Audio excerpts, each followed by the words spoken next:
Assalamualaikum warahmatullahi wabarakatuh. Kami di sini selaku kelompok 8 atas nama Dimas dan Hikmatus Salisa akan menjelaskan tentang sedikit tentang catatan lapangan serta wawancara semi terstruktural. Yang pertama tentang pra. Pra merupakan singkatan dari Participatory Rural Appraisal yang secara harfiah artinya pengkajian keadaan desa secara partisipatif. Secara umum, pra merupakan sebuah metode pemahaman lokasi dengan cara belajar dari, untuk, dan bersama masyarakat. Robert Chambers memberikan definisi tentang pra, yakni sekumpulan pendekatan dan metode yang mendorong masyarakat pedesaan untuk turut serta meningkatkan dan menganalisis pengetahuan mereka mengenai hidup dan kondisi mereka sendiri, agar mereka dapat membuat rencana dan tindakan pelaksanaannya. Adapun cara kerja pra diantaranya: 1. Belajar secara langsung dari masyarakat, namun tidak berniat untuk mengajari mereka.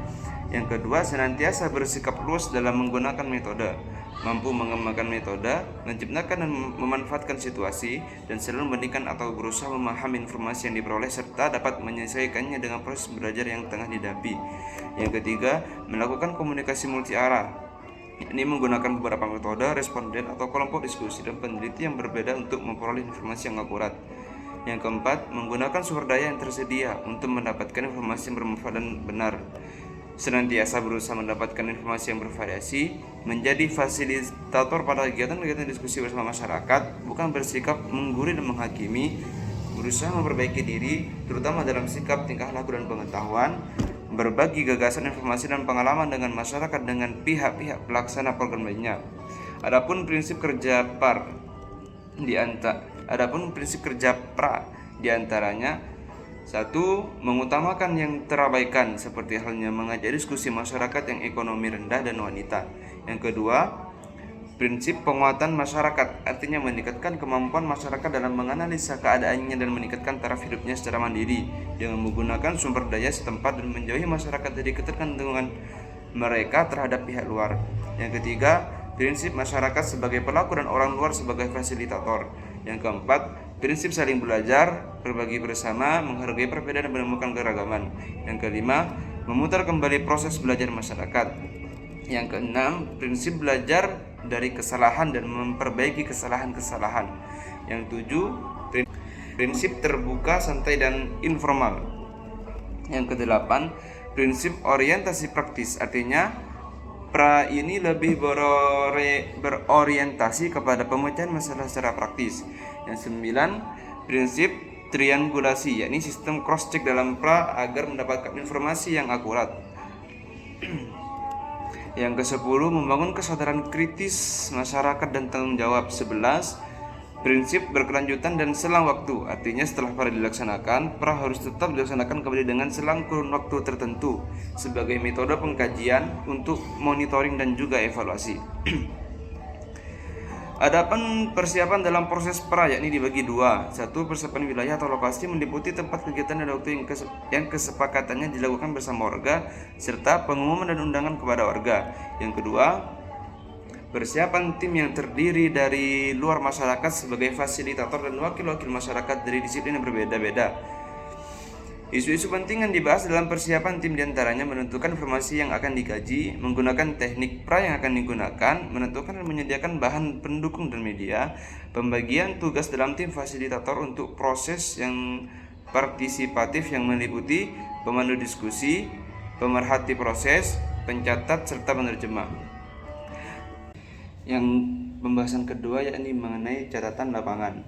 Menurut Mulong, ada dua konsep dalam catatan lapangan, yakni 1. Halaman pertama yang berisi judul informasi yang dijaring, waktu yang terdiri dari jam dan tanggal dilaksanakannya pengamatan, waktu dibuatnya catatan, tempat dilaksanakannya pengamatan, serta diberi nomor urut sebagai bagian dari seluruh perangkat catatan lapangan. Yang kedua, alinea dan batas tepi, yang artinya setiap kali menuliskan suatu pokok permasalahan, peneliti harus membuat alinea baru dan batas tepi kanan yang digunakan sebagai memberi kode pada waktu analisa. Isi catatan lapangan harus berisi judul atau tema yang ditulis, menjelaskan kapan aktivitas tersebut terjadi, menyebutkan siapa saja yang terlibat dalam aktivitas tersebut, baik si pengamat maupun yang diamati. Selanjutnya poin yang ketiga akan dijelaskan oleh Saudari Hikmatus Sadisa. Saya akan sedikit menjelaskan mengenai wawancara semi terstruktur. Apakah pengertian wawancara semi terstruktur itu? Wawancara semi terstruktur merupakan suatu wawancara atau percakapan baik dilakukan dengan individu atau kelompok untuk suatu tujuan dan bersifat semi terbuka. Artinya, jawaban tidak ditentukan terlebih dahulu. Pembicaraan lebih santai, namun dibatasi oleh topik yang telah dipersiapkan dan disepakati bersama.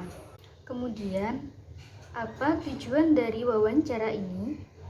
Tujuan dari wawancara semi terstruktur yaitu yang pertama, untuk mengkaji kondisi spesifik yang ada di masyarakat, misalnya jenis usaha keluarga, jumlah tenaga kerja, sumber daya yang dimiliki, kesehatan keluarga, pembagian tugas laki-laki dan perempuan, tingkat keberagamaan, aliran agama yang dianut, dan sebagainya. Kemudian tujuan yang kedua yaitu untuk mengkaji berbagai aspek kehidupan di desa menurut pandangan masyarakat individu dalam masyarakat tertentu. Dan yang terakhir, untuk membandingkan, yaitu membandingkan keadaan individu atau keluarga dengan keadaan umum masyarakat desa, pandangan individu atau keluarga dengan pandangan kelompok masyarakat. Setelah mengetahui pengertian dan tujuan, lalu bagaimana proses pelaksanaannya? Proses pelaksanaan wawancara semi terstruktur yaitu yang pertama, membuat daftar panduan pertanyaan. Pertanyaan tersebut harus dengan pertanyaan terbuka, bukan pertanyaan yang dijawab dengan ya atau tidak.